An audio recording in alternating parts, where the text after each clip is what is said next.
Hello everyone, welcome to engineers education point. इस video में हम लोग एनालॉग कम्युनिकेशन का ऑब्जेक्टिव क्वेश्चन देखेंगे और उसका सॉल्यूशन देखेंगे।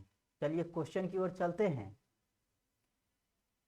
पहला क्वेश्चन है, the function of multiplexing is. Multiplexing का क्या फंक्शन है ये पूछ रहा है। तो मल्टीप्लेक्सिंग क्या करता है? मल्टीपल डेटा स्ट्रीम को जो है सिंगल में कन्वर्ट करता है। Multiplexer, many input one output. तो मल्टीप्लेक्सिंग क्या है? To combine multiple data streams over a single data channel. बहुत सारा जो है मल्टीपल डेटा को जो है एक सिंगल चैनल से जो है ये क्या करता है, स्ट्रीम करता है। ऑप्शन बी हो जाएगा, वन का बी हो जाएगा।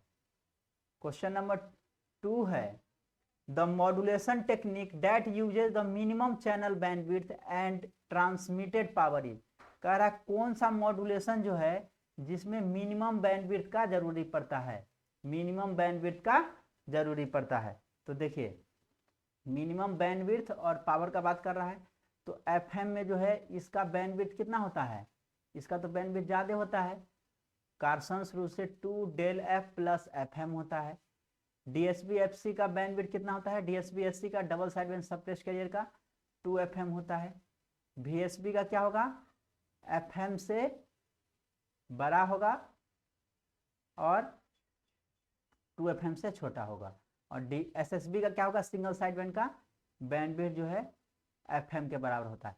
कह रहा किसका मिनिमम बैंडविड्थ होता है? तो मिनिमम बैंडविड्थ जो है एसएसबी का होता है, सिंगल साइड बैंड सबटेस्ट कैरियर का। ऑप्शन 1 का डी हो जाएगा। एक साइड बैंड और कैरियर को सबटेस्ट किया जाता है, केवल एक साइड बैंड को ही ट्रांसमिट किया जाता है। तो इसका जो बैंडविड्थ होता है एसएसबी का वो एफएम होता है। ऑप्शन डी हो जाएगा। नेक्स्ट क्वेश्चन की ओर चलते हैं। Question number 3, standard intermediate frequency use for am is. Am के लिए कह रहा है स्टैंडर्ड फ्रीक्वेंसी जो यूज किया जाता है वो कितना होता है। तो इंटरमीडिएट फ्रीक्वेंसी जो एएम का होता है, एएम रिसीवर का इंटरमीडिएट फ्रीक्वेंसी कितना होता है किसके लिए? Intermediate frequency for am 455 kilo hertz. क्या हो जाएगा? 455 किलो हर्ट्ज। 455 किलो हर्ट्ज ये एएम का हो गया। और एफएम का अगर पूछेगा तो एएम का इंटरमीडिएट फ्रीक्वेंसी हो गया 455 किलो हर्ट्ज। और एफएम का पूछेगा तो एफएम का इंटरमीडिएट फ्रीक्वेंसी जो होता है वो 10.7 मेगाहर्ट्ज होता है, 10.7 मेगाहर्ट्ज। तो यहाँ एएम का पूछा है तो 455 किलो हर्ट्ज हो जाएगा। ऑप्शन बी हो जाएगा, 3 का बी। नेक्स्ट क्वेश्चन नंबर 4 देखिए क्या कह रहा है। Aliasing refers to. एलाइजिंग क्या होता है? तो एलाइजिंग कब प्रोड्यूस होगा? जब जो है sampling of signal less than Nyquist rate, Nyquist rate से कम होगा। तो देखिए सैंपलिंग फ्रीक्वेंसी जो है equal to twice of modulating frequency होता है। इसी को हम लोग नाइक्विस्ट रेट बोलते हैं, नाइक्विस्ट रेट, नाइक्विस्ट रेट। ठीक है। और f s greater than equal to 2 f m, ये आपका सैंपलिंग हो गया। सैंपलिंग थ्योरम यही कहता है, सैंपलिंग थ्योरम। ठीक है। तो एफ एस का जो है जो सैंपलिंग फ्रीक्वेंसी होना चाहिए वो या तो इक्वल टू 2 एफ एम के होना चाहिए या ग्रेटर देन 2 एफ एम होना चाहिए, तब जो है आपका अच्छे से कम्युनिकेशन होगा। अगर एफ एस जो है लेस देन 2 एफ एम होता है तब क्या होगा? एलाइजिंग प्रोड्यूस होगा। तो कह रहा एलाइजिंग रेफर्स टू तो sampling of signals less than Nyquist rate, ये आपका नाइक्विस्ट रेट है और उससे कम होगा तब एलाइजिंग प्रोड्यूस होता है। ऑप्शन ए हो जाएगा, 4 का ए। नेक्स्ट क्वेश्चन की ओर चलते हैं। Question number 5, modulation is required for. Modulation किसके लिए जरूरी है? रिड्यूसिंग नॉइज वाइल ट्रांसमिशन, सही बात है। मल्टीप्लेक्सिंग द सिग्नल, ये भी सही है, सिग्नल को मल्टीप्लेक्स करने के लिए। Reduction of antenna height, antenna का हाइट को रिडक्स करने के लिए। अगर लो फ्रीक्वेंसी का सिग्नल होगा तो हाइट क्या होगा एंटीना का? बहुत बढ़ जाएगा। तो मॉड्यूलेशन हम लोग करते हैं एंटीना के हाइट को रिड्यूस करने के लिए। Reduction in the complexity of circuit, circuit के कॉम्प्लेक्सिटी को भी रिड्यूस करने के लिए।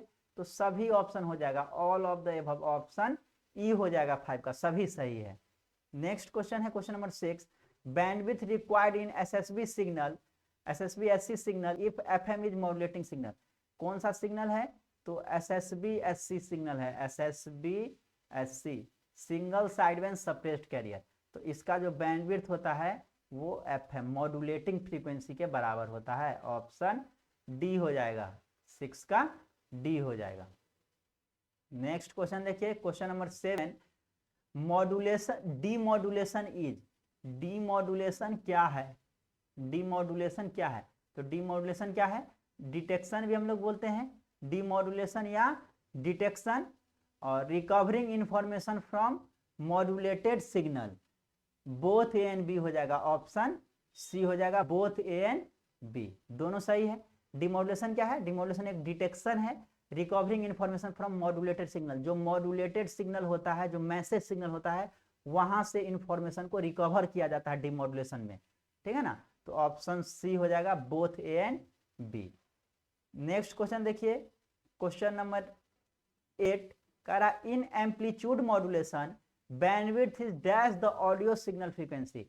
एम्पलीट्यूड मॉड्यूलेशन का बात हो रहा है, मतलब डीएसबी एफसी का बात हो रहा है। सिंपल जो डीएसबी एफसी होता है उसी को हम लोग एम्पलीट्यूड मॉड्यूलेशन बोलते हैं, एएम बोलते हैं सिंपली। तो इसका बैंडविड्थ क्या होता है? ट्वाइस ऑफ मॉड्यूलेटिंग फ्रीक्वेंसी बोलिए या twice of audio signal frequency बोलिए, तो ट्वाइस हो जाएगा, दुगुना होता है। 8 का सी हो जाएगा, 8 का सी। नेक्स्ट क्वेश्चन है question number 9, analog communication indicate, analog communication क्या इंडिकेट करता है? Analog communication continuous signal with varying amplitude और फेज, कंटिन्यूअस नेचर का होता है। जो एनालॉग सिग्नल कम्युनिकेशन होगा वो कंटिन्यूअस सिग्नल होगा, कंटिन्यूअस नेचर का होता है, विथ वेरिंग, उसका एम्पलीट्यूड या फेज वेरी करता है। अगर एम्पलीट्यूड मॉड्यूलेशन है तो एम्पलीट्यूड वेरी करेगा, फेज मॉड्यूलेशन है तो फेज वेरी करेगा। नो न्यूमेरिकल कोडिंग, सही बात है, न्यूमेरिकल कोडिंग एनालॉग कम्युनिकेशन में नहीं होता है। न्यूमेरिकल कोडिंग किस में होता है? डिजिटल कम्युनिकेशन में न्यूमेरिकल कोडिंग होता है, डिजिटल कम्युनिकेशन में न्यूमेरिकल कोडिंग होता है। एएम और एफएम ये दोनों क्या है? एनालॉग कम्युनिकेशन है। तो सभी ऑप्शन सही है। कंटिन्यूअस नेचर का होता है, न्यूमेरिकल कोडिंग नहीं होता है एनालॉग मॉड्यूलेशन में, एनालॉग कम्युनिकेशन में, और एएम और एफएम जो है आपका एनालॉग कम्युनिकेशन है। तो all of the above option D हो जाएगा 9 का। 10 देखिए, क्वेश्चन नंबर 10 का रहा types of analog modulation are. Analog modulation का कितना टाइप है? तो phase modulation, frequency modulation, amplitude modulation, ये सब क्या है? एनालॉग मॉड्यूलेशन का टाइप्स है। Phase modulation, frequency modulation, amplitude modulation, ये सभी एनालॉग मॉड्यूलेशन का टाइप है। All of above option D हो जाएगा, 10 का डी हो जाएगा। 11 है एनालॉग सिग्नल में भी converted into digital signal by, analog signal को जो है डिजिटल सिग्नल में कन्वर्ट किया जाता है। एनालॉग सिग्नल को डिजिटल सिग्नल में कन्वर्ट किया जाता है, उस प्रोसेस को सैंपलिंग बोला जाता है, ठीक है ना। सैंपलिंग प्रोसेस से एनालॉग सिग्नल को डिजिटल में कन्वर्ट किया जाता है। ऑप्शन 11 का क्या हो जाएगा? ए हो जाएगा, सैंपलिंग। 12 है the process of recovering information signal from received carrier is known as. देखिए रिकवर करने का प्रोसेस कह रहा है, तो रिकवर करने का प्रोसेस को क्या बोला जाता है? रिकवर करने के प्रोसेस को डिटेक्शन कहते हैं ना, डिटेक्शन या demodulation. The process of recovering information signal from received carrier signal, जो कैरियर सिग्नल आता है वहां से जो इंफॉर्मेशन सिग्नल है, जो यूजफुल सिग्नल है, जो मॉड्यूलेटिंग सिग्नल है, उसको जो है रिसीव करने के प्रोसेस को डिटेक्शन या फिर डीमॉड्यूलेशन बोला जाता है। डिटेक्शन या डीमॉड्यूलेशन। ऑप्शन 12 का ए हो जाएगा, 12 का ए। 13 है ring modulator is, ring modulator क्या है? Is use for DSB SC signal, सही बात है। डीएसबी एससी सिग्नल को जनरेट करने के लिए रिंग मॉड्यूलेटर का यूज किया जाता है। DSB double sideband suppressed carrier signal को जनरेट करने के लिए रिंग मॉड्यूलेटर का यूज करता है। Continuous consist of 4 diodes connected in the form of ring, 4 diode को कनेक्ट किया जाता है रिंग के फॉर्म में, ये भी सही है। ये प्रोडक्ट मॉड्यूलेटर, ये प्रोडक्ट मॉड्यूलेटर है, ये भी सही है। तो सभी ऑप्शन जो है, सभी ऑप्शन सही है। ऑप्शन डी हो जाएगा, 13 का डी हो जाएगा, सभी ऑप्शन सही है। नेक्स्ट क्वेश्चन देखिए 14, in an amplitude modulation, amplitude modulation में क्या होता है? एम्पलीट्यूड मॉड्यूलेशन में क्या होता है? तो एम्पलीट्यूड मॉड्यूलेशन क्या होता है? Amplitude of the carrier varies, carrier का एम्पलीट्यूड वेरी करता है। Frequency of the carrier remains constant, amplitude modulation में केवल एम्पलीट्यूड वेरी करेगा, फ्रीक्वेंसी और फेज कांस्टेंट रहता है। तो frequency of the carrier remains constant, सही बात है। अब phase of the carrier remains constant, ये भी कांस्टेंट रहेगा। तो ऑल ऑफ एबव हो जाएगा, ऑप्शन डी हो जाएगा। एम्पलीट्यूड मॉड्यूलेशन में एम्पलीट्यूड वेरी करता है, फ्रीक्वेंसी और फेज कांस्टेंट रहेगा। फ्रीक्वेंसी मॉड्यूलेशन में फ्रीक्वेंसी वेरी करेगा, एम्पलीट्यूड कांस्टेंट रहेगा। तो 14 का क्या हो जाएगा, डी हो जाएगा। 15 देखिए, the standard value for intermediate frequency in FM receiver. FM receiver में पूछ रहा है इंटरमीडिएट फ्रीक्वेंसी जो है कितना होता है। तो इंटरमीडिएट फ्रीक्वेंसी एफएम का कितना होता है, 10.7 मेगाहर्ट्ज। एफएम का 10.7 मेगाहर्ट्ज। ऑप्शन क्या हो जाएगा, सी हो जाएगा। एएम का पूछेगा इंटरमीडिएट फ्रीक्वेंसी, तो 455 किलोहर्ट्ज एएम का, और एफएम का 10.7 मेगाहर्ट्ज। ऑप्शन सी हो जाएगा 15 का। नेक्स्ट क्वेश्चन देखिए, question number 16, drawback of tuned radio receiver are. Tuned radio receiver का क्या ड्रॉबैक है, तो ऑसिलेट एट हायर फ्रीक्वेंसी, सही बात है। सेलेक्टिविटी इसका पुअर होता है। Bandwidth of the TRF receiver varies with incoming frequency, जैसे जैसे इनकमिंग फ्रीक्वेंसी आता है बैंडविड्थ वेरी करता है। तो ये सब क्या है, इसका ड्रॉबैक है। ट्यून्ड रेडियो फ्रीक्वेंसी का ड्रॉबैक है, मींस टीआरएफ का ड्रॉबैक है। और इसी ड्रॉबैक के कारण सुपर हेट्रोडाइन रिसीवर आया, सुपर हेट्रोडाइन रिसीवर आया, और ये ड्रॉबैक को खत्म किया सुपर हेट्रोडाइन रिसीवर। ठीक है ना। नेक्स्ट क्वेश्चन देखिए, question number 17, sensitivity is defined as. Sensitivity को हम लोग कैसे डिफाइन करेंगे, तो सेंसिटिविटी क्या है, ability of receiver to amplify weak signal. Weak signal को एम्पलीफाई करने का जो एबिलिटी होता है, जो क्षमता होता है, उसी को जो है सेंसिटिविटी बोला जाता है। ठीक है, सेंसिटिविटी बोला जाता है। और ability to reject unwanted signal, इसको हम लोग सेलेक्टिविटी बोलते हैं, सेलेक्टिविटी। तो ability to receive, ability of a receiver to amplify weak signal is known as sensitivity. Option A हो जाएगा 17 का ए।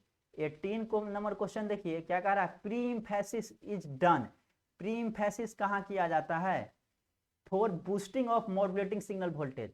जो मॉड्यूलेटिंग सिग्नल होता है उसके वोल्टेज को बूस्ट करने के लिए, बूस्ट करने के लिए मतलब बढ़ाने के लिए, बूस्टर होता है ना जी, कंप्लान बूस्टर। तो बूस्टर क्या करता है, मतलब एनर्जी प्रोवाइड करने के लिए। उसी सेंस में यहाँ बूस्टर क्या करता है, जो मॉड्यूलेटिंग सिग्नल का वोल्टेज है उनको इंक्रीज करने के लिए बूस्टर का यूज किया जाता है। For modulating signal at high frequency, high frequency के लिए मॉड्यूलेटिंग सिग्नल के लिए यूज करते हैं। इन एफएम बिफोर मॉड्यूलेशन, मॉड्यूलेशन से पहले प्री इम्फेसिस किया जाता है, बिल्कुल सही बात है। तो सभी ऑप्शन क्या है इसका करेक्ट है, ऑप्शन डी हो जाएगा 18 का। क्वेश्चन नंबर 19 है, pre emphasis is done before. Pre emphasis जो है किया जाता है बिफोर मॉड्यूलेशन, मॉड्यूलेशन से पहले प्री इम्फेसिस करते हैं। और डी इम्फेसिस जो है आफ्टर डीमॉड्यूलेशन होता है। D emphasis after demodulation, pre emphasis before modulation. Option A हो जाएगा। क्वेश्चन नंबर 20 है, the modulation index of FM is given by. FM का मॉड्यूलेशन इंडेक्स कह रहा है, तो एफएम का मॉड्यूलेशन इंडेक्स क्या हो जाएगा, म्यू, या हम लोग फिर इसको एम ऑफ ए से भी डिनोट करते हैं एफएम का, या एम ऑफ एफ कहिए। मॉड्यूलेशन इंडेक्स ऑफ एफएम हो गया। तो एफएम का मॉड्यूलेशन क्या होता है, फ्रीक्वेंसी डेविएशन बटे मॉड्यूलेटिंग फ्रीक्वेंसी, मतलब म्यू इज इक्वल टू क्या हो जाएगा, डेल एफ फ्रीक्वेंसी डेविएशन बटे मॉड्यूलेटिंग फ्रीक्वेंसी। ऑप्शन कौन सा हो जाएगा, ए हो जाएगा। 20 का ए हो जाएगा, 20 का ए हो जाएगा। चलिए नेक्स्ट क्वेश्चन देखते हैं 21, what is the required bandwidth according to the Carson's rule when a 100 megahertz carrier is modulated with a sinusoidal signal at 1 kilohertz, the maximum frequency deviation being 50 kilohertz। देखिए क्वेश्चन में क्या क्या दिया हुआ है और पूछ क्या रहा है, तो बैंडविड्थ आपसे पूछ रहा है कार्सन्स रूल से। तो कार्सन्स रूल से बैंडविड्थ क्या होता है एफएम का, 2 डेल एफ प्लस एफएम, ये कार्सन्स रूल से होता है। अब देखिए क्वेश्चन में क्या क्या दिया हुआ है, तो कैरियर का फ्रीक्वेंसी 100 मेगाहर्ट्ज दिया हुआ है, कैरियर का फ्रीक्वेंसी 100 मेगाहर्ट्ज, और क्या दिया हुआ है, और दिया हुआ है मॉड्यूलेटिंग फ्रीक्वेंसी जो है 1 किलोहर्ट्ज है, और डेल एफ जो है ये 50 किलो हर्ज है। अब अप्लाई कीजिए तो बैंडविड्थ क्या हो जाएगा 2 डेल एफ मतलब 50 kilo hertz plus 1 kilo hertz, तो 51 दूना 102 किलो हर्ज आ जाएगा। ऑप्शन सी हो जाएगा, सी 21 का सी हो जाएगा। नेक्स्ट क्वेश्चन देखिए 22, Carson's rule is use to calculate. Carson's rule से क्या कैलकुलेट किया जाता है, तो bandwidth of FM signal. FM signal के बैंडविड्थ कैलकुलेट करने के लिए कार्सन्स रूल का यूज किया जाता है।